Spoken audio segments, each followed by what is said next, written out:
Légende de Ouigbadja.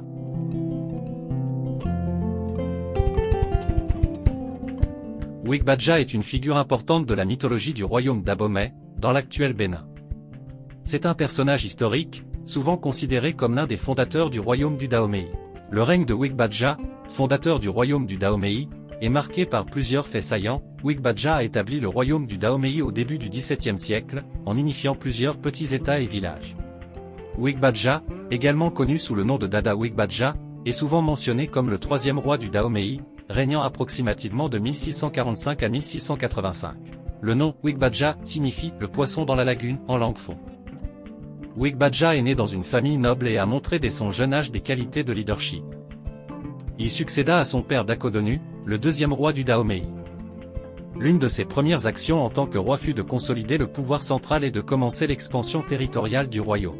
Il a posé les bases d'un État centralisé et structuré. Il est considéré comme le fondateur véritable de ce royaume, établissant des structures politiques et sociales durables. Il a créé une administration centralisée et organisée, ce qui a renforcé l'autorité royale et permis une gestion efficace du royaume. Ouigbadja a encouragé l'agriculture et le commerce, ce qui a contribué à la prospérité économique du Dahomey. Ouigbadja a structuré le royaume en créant un système administratif centralisé. Il a nommé des ministres et des chefs pour gérer différentes parties du royaume, ce qui a permis une gouvernance plus efficace. Il a renforcé l'armée du Dahomey, en créant une force militaire disciplinée et bien organisée.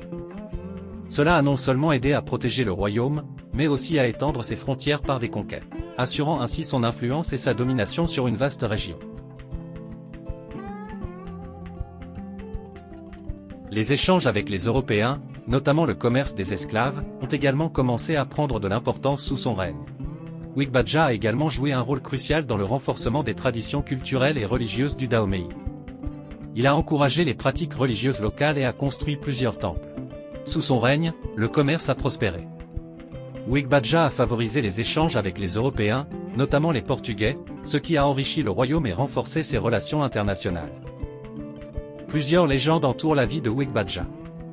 On raconte qu'il possédait une sagesse et une force extraordinaires, et qu'il pouvait communiquer avec les esprits. Son règne est souvent considéré comme un âge d'or pour le Dahomey, marquant le début de sa montée en puissance en tant que royaume influent en Afrique de l'Ouest.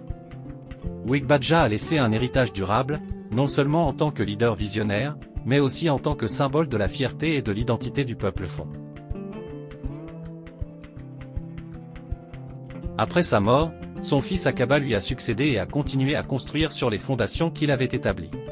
Ouigbadja est une figure emblématique de l'histoire du Dahomey, vénéré pour son rôle dans la formation et la consolidation du royaume. Son histoire continue d'inspirer de nombreuses générations et est un élément central de l'héritage culturel du Bénin.